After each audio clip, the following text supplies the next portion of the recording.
Shalom Israel, giving honor and praise to the Most High God for the reading and the understanding of His Word. Family, 1 week. 1 week away from the Royal Gathering, live Friday night, February 18, 2022 at 7 p.m. live from Carpenter Hall. I cannot wait. I am actually beside myself, family.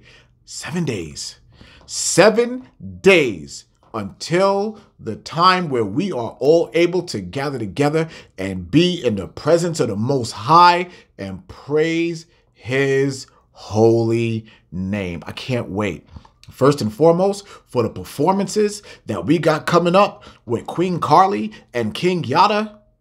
And then also the word being delivered from my two brothers, King Porter and King Marcus, and they are going to bring this here to you. And then I will be able to finally meet the family. I can't wait.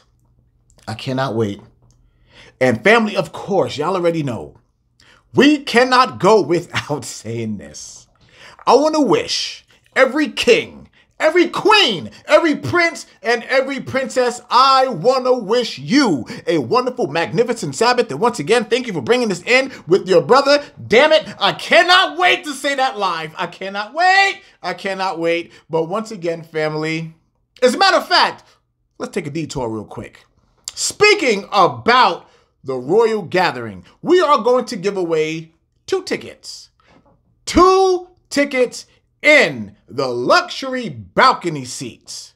So if you want to be the person to win those 2 tickets, now there are stipulations. First and foremost, you gotta be there. You must be there. Don't just take the tickets and say, hey, I won something. No, you have to be there. And now remember, the Father's watching with all of this, okay? So don't do that to someone who actually can be there and will take those tickets and show up, all right? So for every person, for the person that reaches out to me on Instagram after the gunshot, the first person to reach out to me with the hashtag balcony, and it's yours. Now, family, let's go. Let's get into this here tonight. Anger. And let me be very honest with you. This is something that's very, very personal to me, because I told y'all how I was back out there when I was in those streets or whatnot. I was a really, really angry young man. I really was. I had an anger issue. And it got me into a lot of trouble. It soured a lot of relationships that I had because I was out there angry in the world. Not making any excuses, but I was.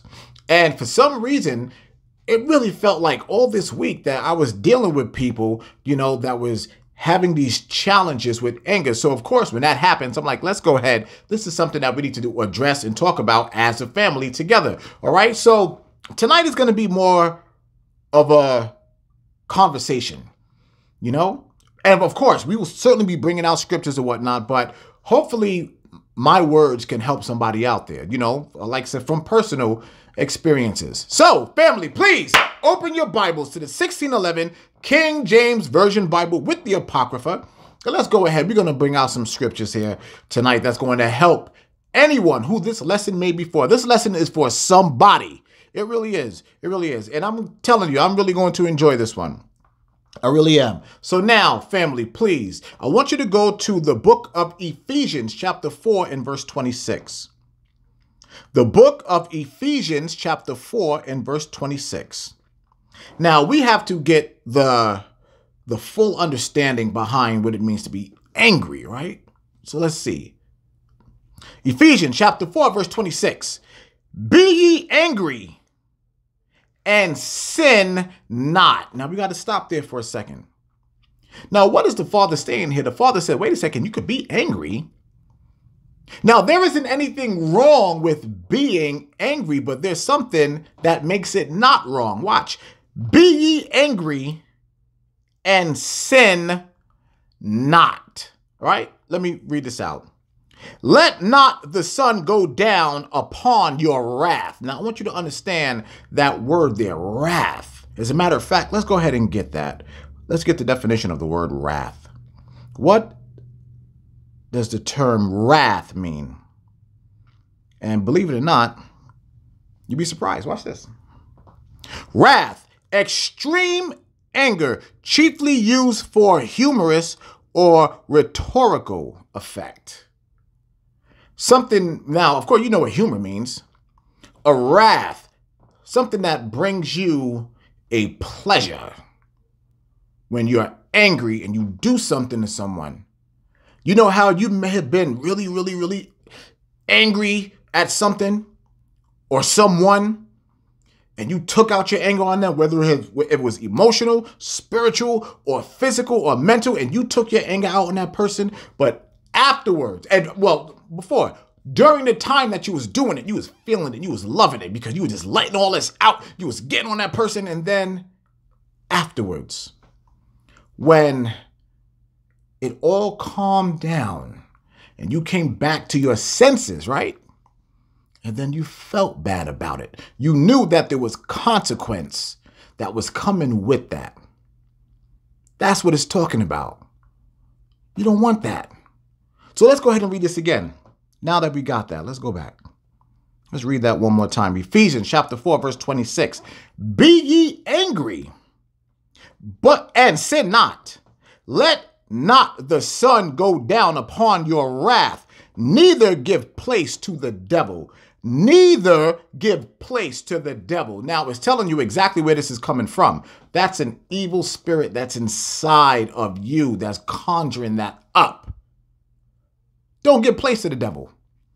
Family, you have to remember that we wrestle not against flesh and blood, but we wrestle against spirits and principalities in high places. Y'all got to understand that.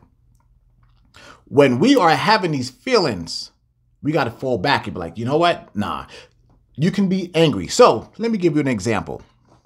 So let's take away from anger, right? Let's go, being that it spoke about humor, right? I'm just saying this. It doesn't really relate to this, but I'm saying this. Let's go to laughter. Have you ever been told don't laugh? Have you ever been in a situation where something was so funny, but somebody said, don't laugh at that, don't laugh at that. I don't know about you, but for me, that made it 10 times as worse. Like, when someone tell me don't laugh, I'm doing just the opposite. And it makes it even funnier and funnier and funnier. But have you ever told someone, you know, somebody came at you that was really, really angry, and you said, you know what, don't be mad, don't be mad. And what do? They get even more pissed off. Now, does the father say, don't get mad? He said, no, you can be angry. Why? Because you are a spiritual being. You have emotions. You can be angry, but it's when you sin. It's when you take it to another level. And how do you sin? When you go at somebody, when you go against them physically, mentally, spiritually, or physically. When you are now trying to inflict harm in any one of those ways, now you have sinned. You can't do that to your brother. You can't do that to your sister. You cannot do that. That is reserved for the Most High. He said, yeah, you can be angry. Now, as the scriptures say, oppression makes a wise man mad. Oppression makes a wise man mad. There is nothing wrong with being angry. As of right now, every last Israelite under the sound of my voice should be angry, should be mad about the oppression that we are under. We should be mad at our situation. So, all this, and let me tell you this, because I'm going to make this statement, and I'm not trying to take away the effect of psychology and psychiatry and therapy and mental therapy and things like that. I'm not trying to take it away. But there are a lot of treatments that like to pacify these types of things. And I'm sorry, but that just does not go with what the scriptures say. I'm sorry. You should not suppress those feelings. But there's always a way to be able to communicate. You are able to communicate with people. You are able to express your anger, but there's a way of doing it. You don't have to be yelling and screaming and shouting and things like that. No. But this all now falls under self-control. You see, there's a lot of variables to this, okay? So I wanted to start it off with that. All right, so now, family, please, I want you to go to the book of James, chapter 1. The book of James, chapter 1, and please go down to verse 19. James, chapter 1, verse 19. Look what it says. Wherefore, my beloved brethren, let every man be swift to hear and slow to speak, slow to wrath, for the wrath of man worketh not the righteousness of God. I'm going to read that again. For the wrath of man worketh not the righteousness of God. If you are in wrath, you are going against the Most High. Bottom line, plain and simple. And the return of the goblet. The return of the goblet. So, I'm going to read that one more time. Wherefore, my beloved brethren. We got to stop there for a second. Did the Father say everybody? No. He said your brethren. Wherefore, my beloved brethren, let every man be swift to hear. In other words, be quick to listen. Slow to speak. Shut your mouth. Slow to wrath, and calm your ass down. For the wrath of man worketh not the righteousness of God. It's telling you right there, when you out there, when you have a wrath and you unleash it, that's the part where you sin. Now you just went ahead and you just went against the Most High. That is not righteousness of God. It's not. You can be angry. You can be mad. There's nothing wrong with that. But there's a certain way that you have to conduct yourself. Okay? Even like in situations where, and especially in marriages, right? Where the two of you, y'all are butting heads or whatnot. You should not be doing that, because the both of you should have self-control. When it comes to you arguing with your brother or your sister, there should not be an argument in the first place. The both of you, you have emotions. You can be upset. You can be mad. You can be angry. But when the two of you just happen to calm yourselves down, when the two of you just happen to say, okay, you know what? I'm going to sit over here. This person sits over here. Let's have a discussion. Not an argument, but a discussion. And you know what? A lot, and this is something I really, really want to tell our family. When you feel, and especially for people in relationships, marriages, when you are feeling that tension getting ready to brew up, when you feel, you know, like when your ears start to get hot, when you know an argument is getting ready to brew, I want you guys to sit down. Okay? When two people are up at each other, they get real tense. They want to knuckle up. It's like when they make the fighters like square off with each other and they put them right there together or whatnot, and you can see that their breathing patterns and everything are changing. That's all for hype. They do that for a reason. It's all mind control. They do that for a reason when they do those square ups. No. Sit down and have a conversation. Only one person can speak. Give that person, you're like, you know what? Yo, you got 2 minutes to talk. You have 2 minutes. Okay? You said your piece. Then the next person speaks. And then at some point, you have to come to a conclusion. I know probably probably easier said than done, but this is why a lot of times you need to have a person in this truth to be a moderator, to be a person to sit between the two of you and conduct that with all three people sitting down. You see, we don't have to be out there beating each other up. We don't have to be out there shooting each other. We don't have to be out there fighting each other because we have disagreements. We're able to do this, family. We truly, truly are. Okay? So now, please, I want you to go to the book of Romans, chapter 12. The book of Romans, chapter 12. Let's go down to verse 7. Go down to verse 17. Okay. Now, remember how we were just talking about these things? So now let's go ahead and bring this out. Romans chapter 12, verse 17. Recompense to no man evil for evil. Provide things honest in the sight of all men. If it be possible, as much as lieth in you, live peaceably with all men. Now, you see, now some people would just think that that's only talking about just Israel. In this particular case, it's not. The Father is saying all. Be peaceably with all men. Because remember, vengeance belongs to the Most High. You are an Israelite. You are a child of light.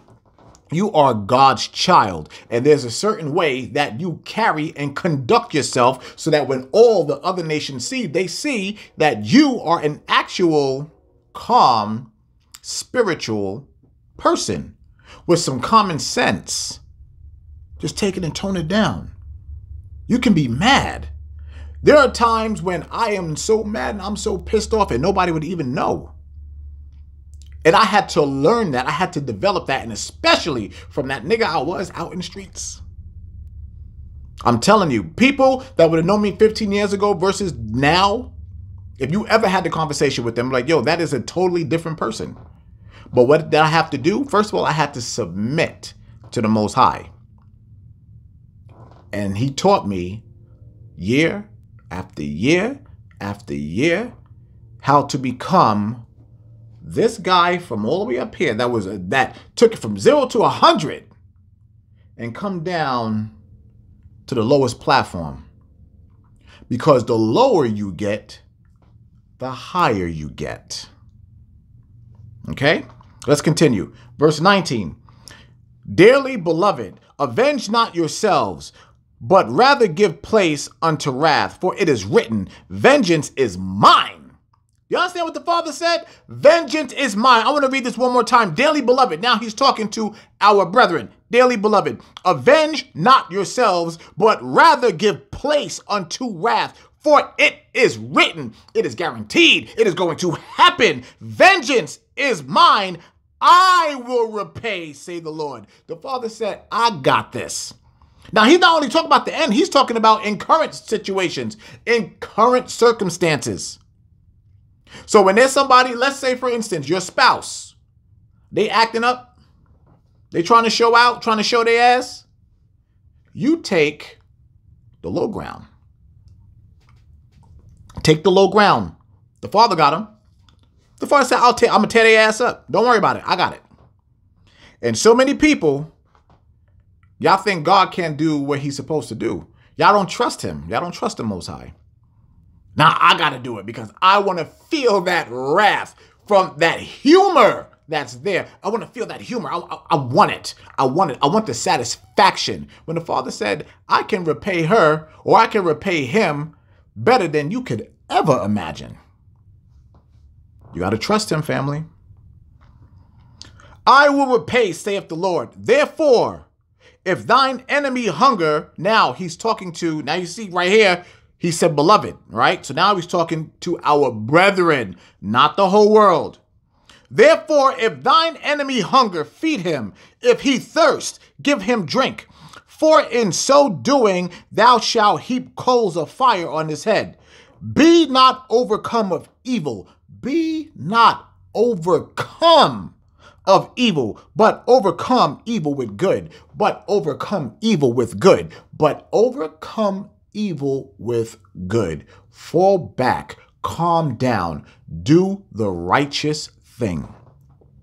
That's what we're supposed to do.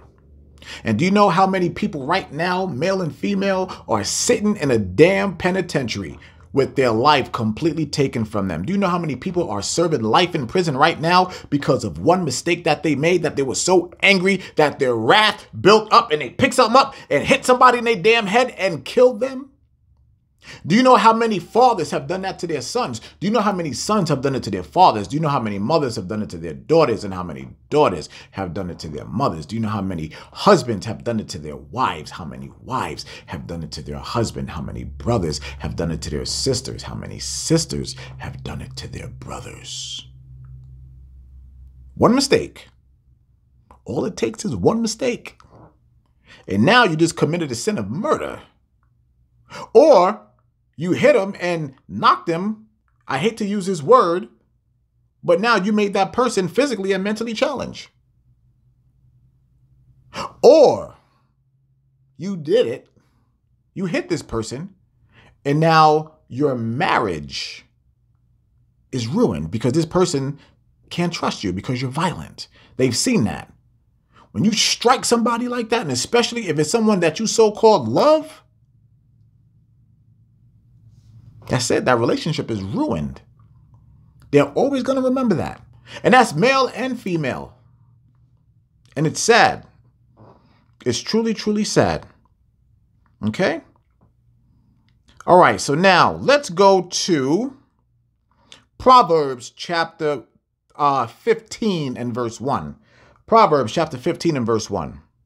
Let's see what this says, family. A soft answer turneth away wrath, but grievous words stir up anger. Grievous. Y'all know I want to go ahead and get that definition, right? Let's go ahead and get that definition of grievous. What does the term grievous mean? The definition of grievous, let's see. Of something bad, very severe or serious. So now that we have that, let's go back. Let's read it one more time. A soft answer turneth away wrath, but grievous words stir up anger. So a person is yelling, or a person is coming at you. Y'all know how some people come at you with a stink-ass attitude. It has happened. It has happened. It probably happened today. And someone just has a funk on them, and you know that they're trying to pull your strings. They're trying to push your buttons. And it says, a soft answer turneth away wrath. Because you know when somebody's trying to get under your skin. They're trying to get on your nerves. But when you do not give them that satisfaction, what do? They usually just walk away. They may say a curse word to you on the way, going away, but you turn it away.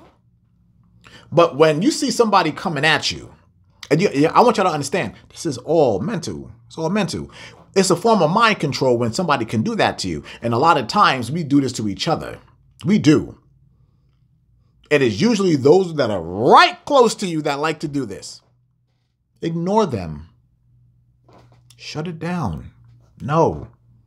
You have to know, first and foremost, you need to take charge of your life. You got to take charge of your actions. You got to take charge of your emotions. You got to do it all and be like, nope, you can't do that to me. Let me tell you something. People,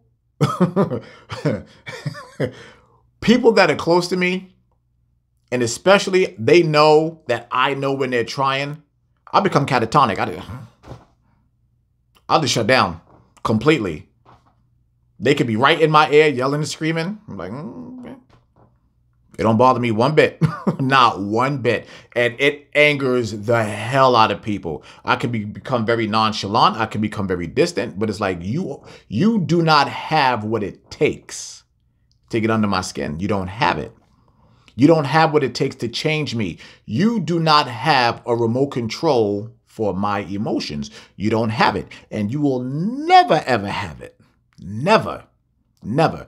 And this is something that you can start working on overnight, but it's not something that you're going to develop overnight. I'm just telling y'all, I've been through a lot of stuff in my life. I really have. I've been through a lot. There's things that I have never, ever discussed on here, but I'm talking about from the time as a child. I've been through things. I have been equipped for this. I'm telling you, I really have. And it was not easy. It was not an easy thing, but it happened. And everything happens for a reason. And I'll tell you this, I will never want to ever change one thing that has happened in my life because it prepared me for the man that I am today. Okay? So a lot of people, y'all like to question the Most High. Why is this happening to me and whatnot? Because the Father said, I'm putting you through the fire. I am purifying you. I'm making you who I want you to be. Yes, sir. Yes, ma'am. Okay. So y'all got to understand that. Remember, it's a mental thing. It's a conditioning. Okay. All right. So now let's go to Romans. No, not Romans. Let's go to James chapter 1, verse 26. Let's go there. James chapter 1 and verse 26. Let's see what James got to say. If any man among you seem to be religious and bridleth not his tongue, but deceiveth his own heart, this man's religious is vain. Now, why did I bring this one up here? Why? Do y'all know how, and many of you have shared this here with me, you get into a conversation with a Christian. Oh, hush. You get into a conversation with a Christian or someone that is not an Israelite, that's bringing something religious or whatnot towards you, and they point that finger and they try to go into the scriptures and they're trying to bring things out to you, and you're already in the truth and you just know, and you're like, you know, and you're like, no. Let's see what the scriptures say here one more time. Let's see what the scriptures say one more time. If any man among you seem to be religious and bridleth not his tongue, but deceiveth his own heart, this man's religious is vain.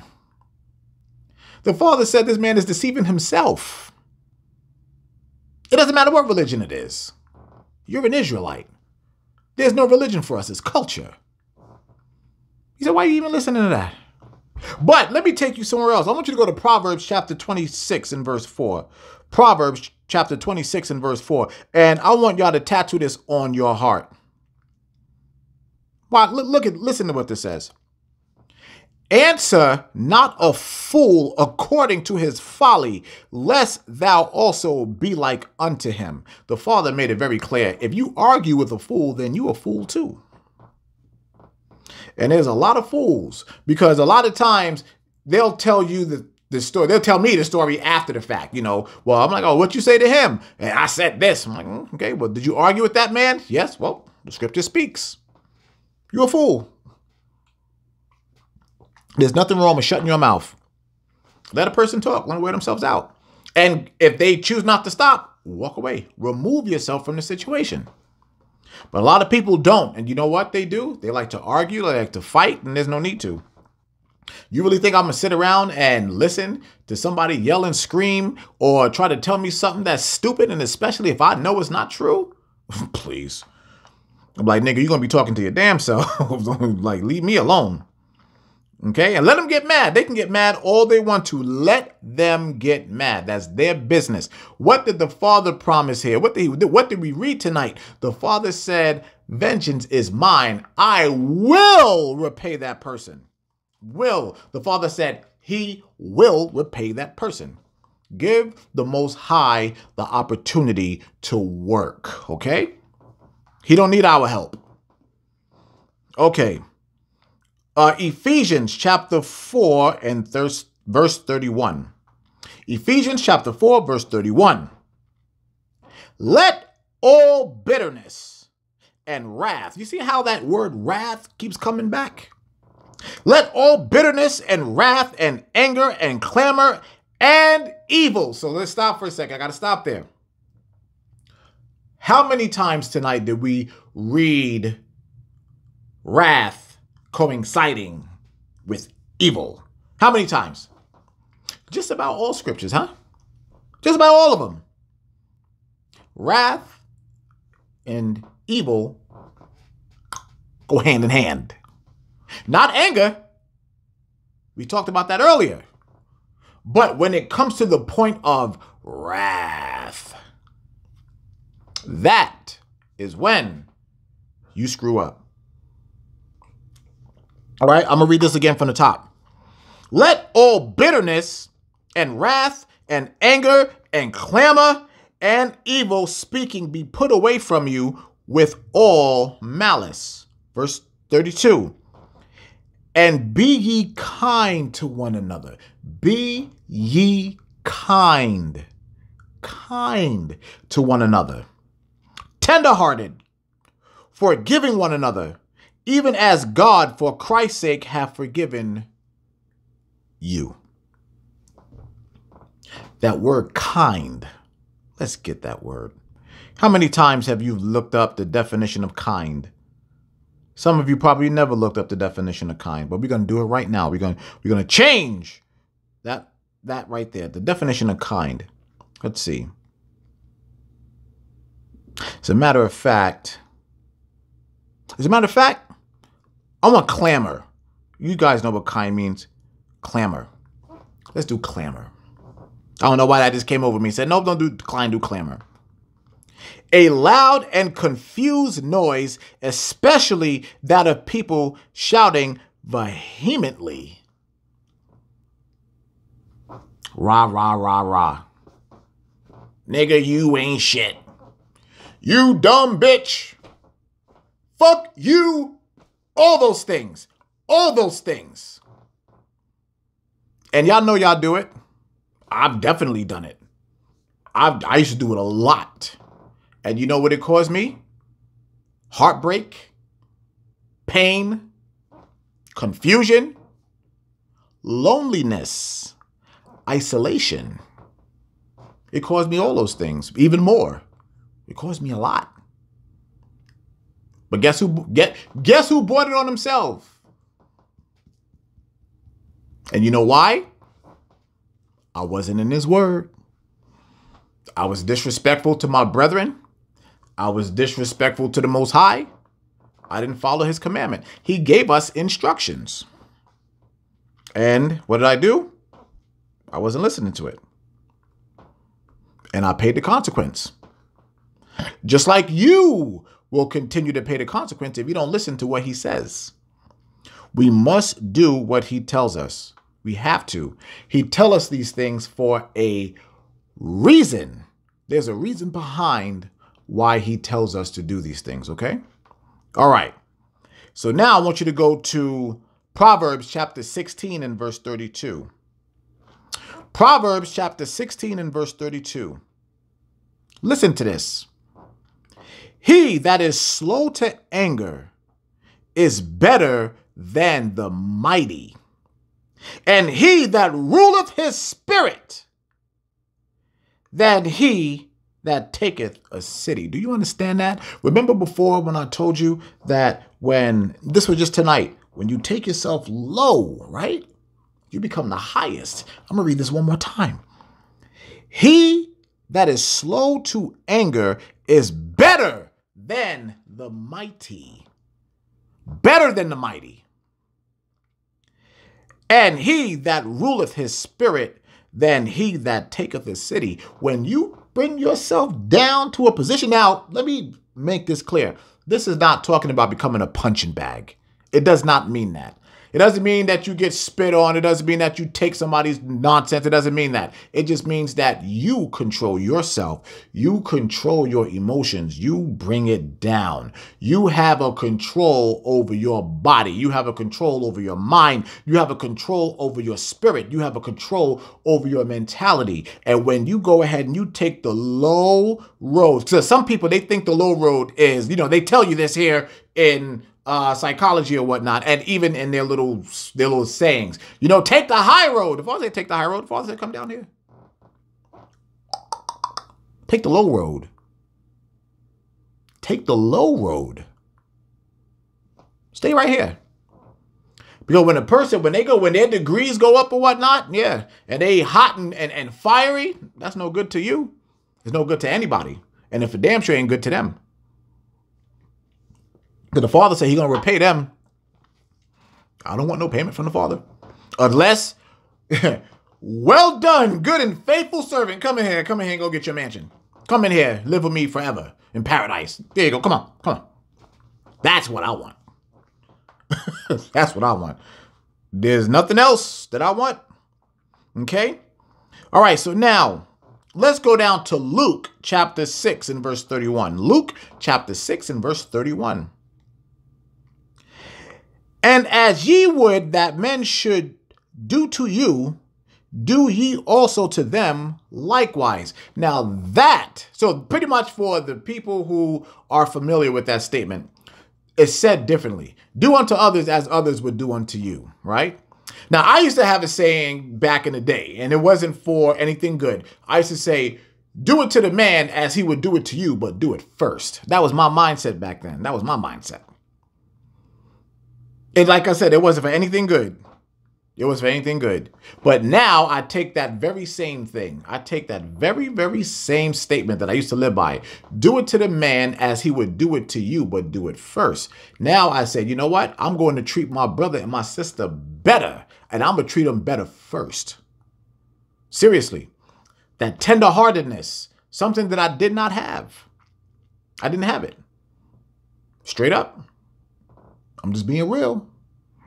And now I can actually come in this book and read and apply all of this to my life. And I have done that, and there has been a change. Not only that, but also other people that I know in this truth, I have seen them grow and grow and grow. And it is one of the most beautiful things to ever really see. To watch your brother and sister prosper, to see how they were previously and now where they are.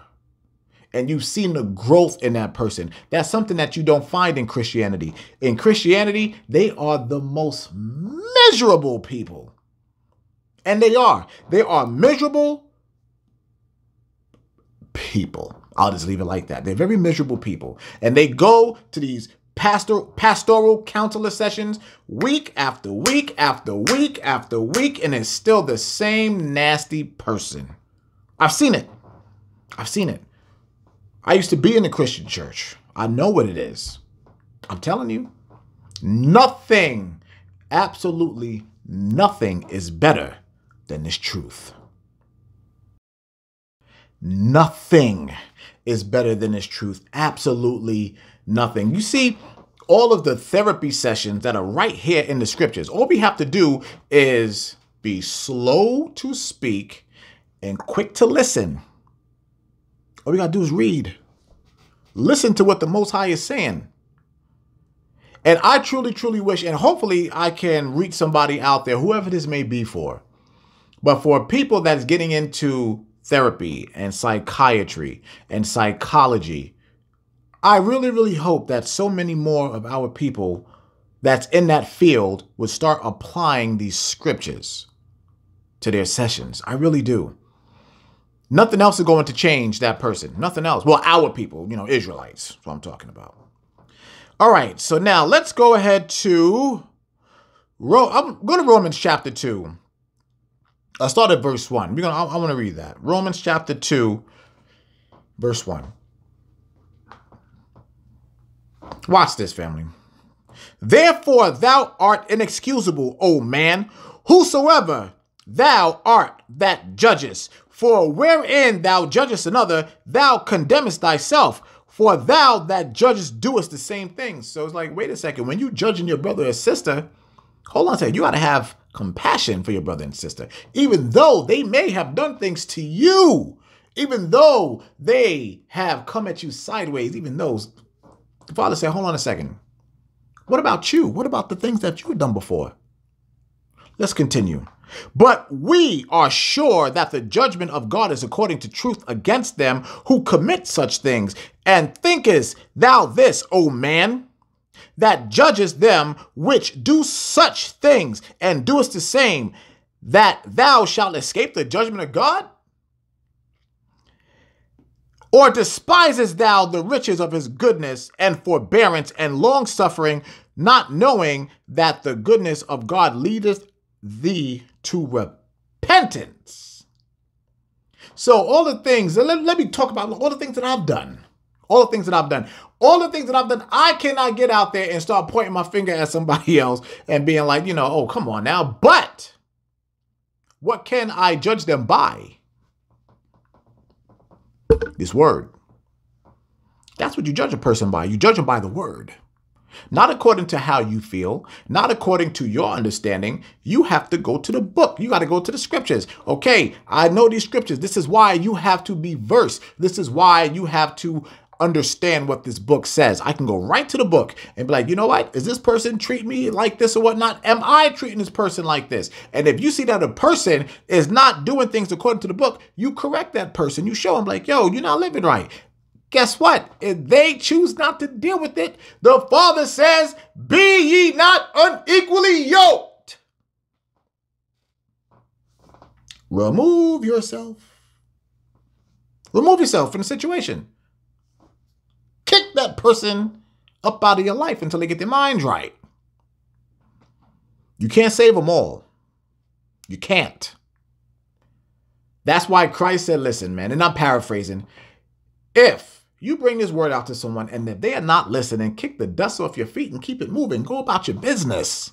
You don't have to sit there and argue, just as we read earlier in Proverbs 26:4. You don't have to sit there and argue with anybody.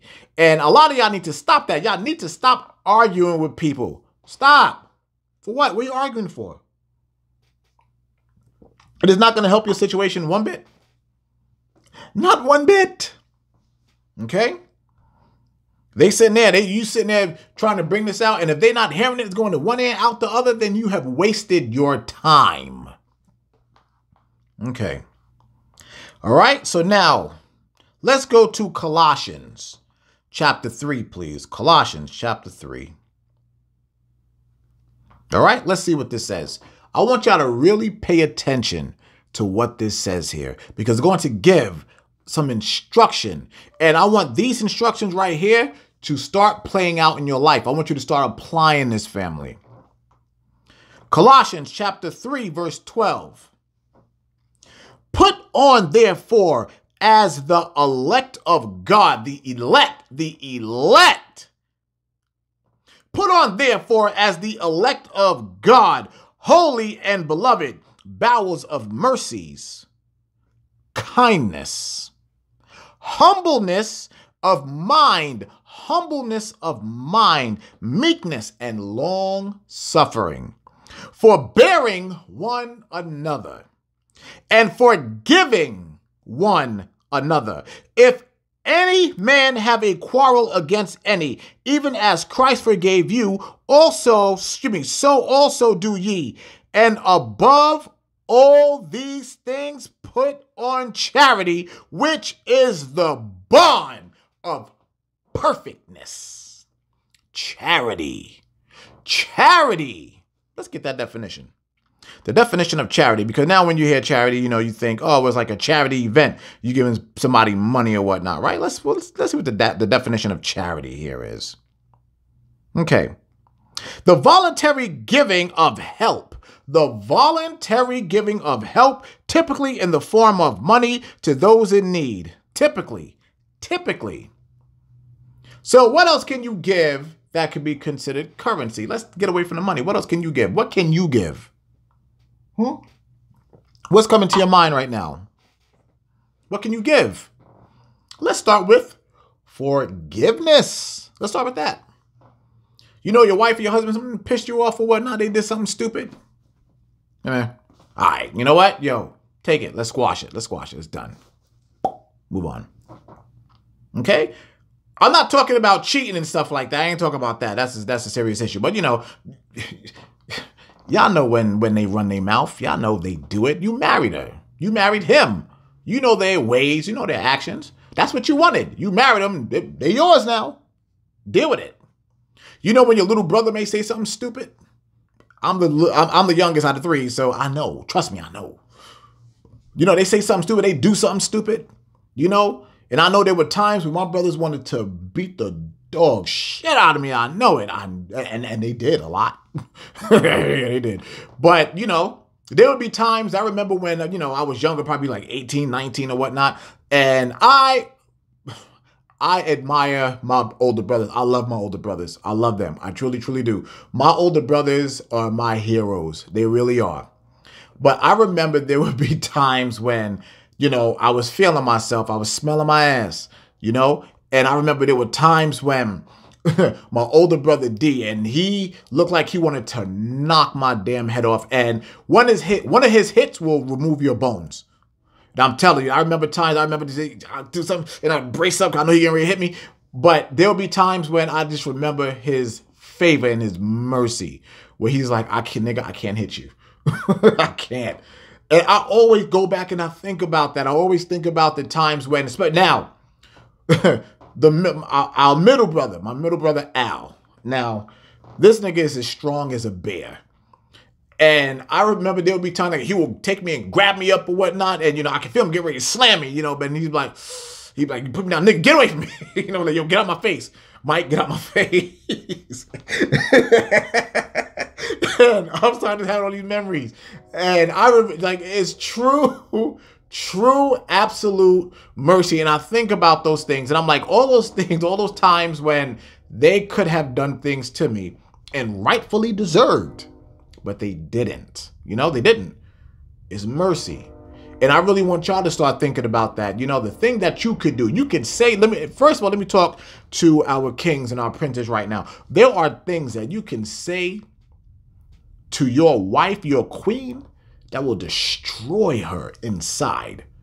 And you just saying it because you mad, you angry. You be like, I'm going to say something to this woman. Don't do it.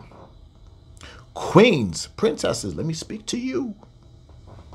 There are things that you can say to a man that will kill him, that will kill his spirits. Let me tell you something.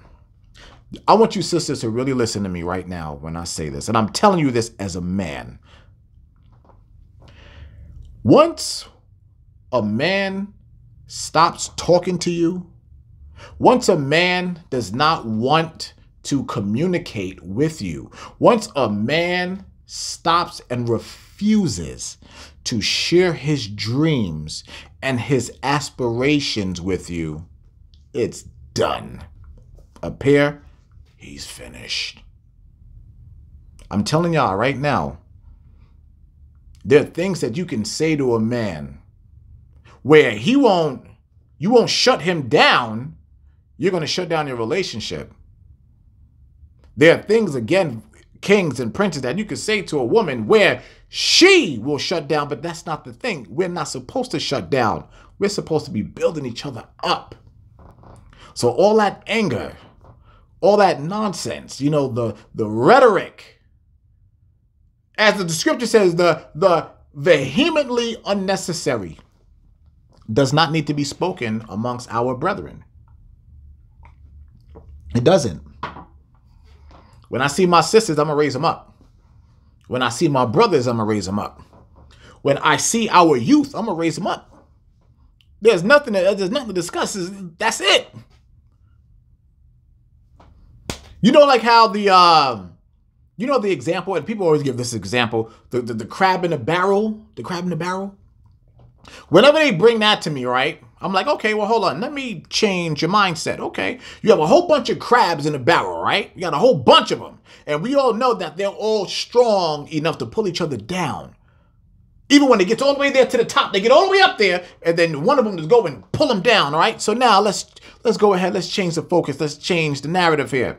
What if all of those crabs, all being out there, all contained, how about they make the great escape? So how about, versus them pulling each other down, look at it this way. What if each and every last one of them just began to stack on top of each other?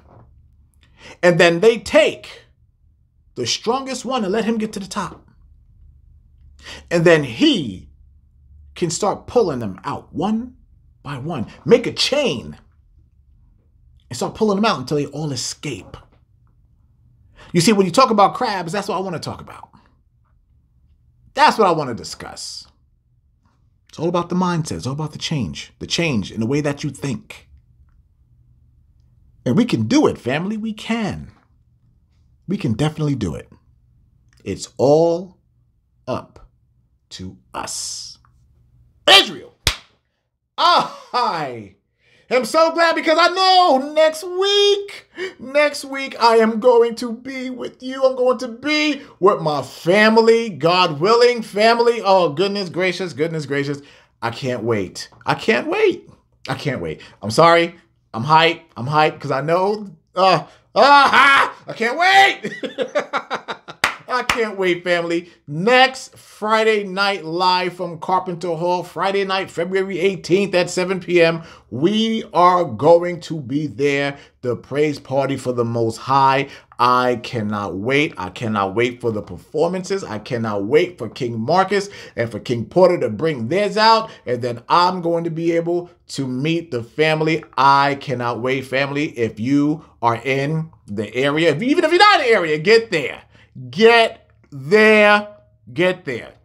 We need to be doing this. And for everyone that has already purchased their tickets, guess what? I'll see you next Friday night. And with that being said, Israel, I love you. Friday, baby.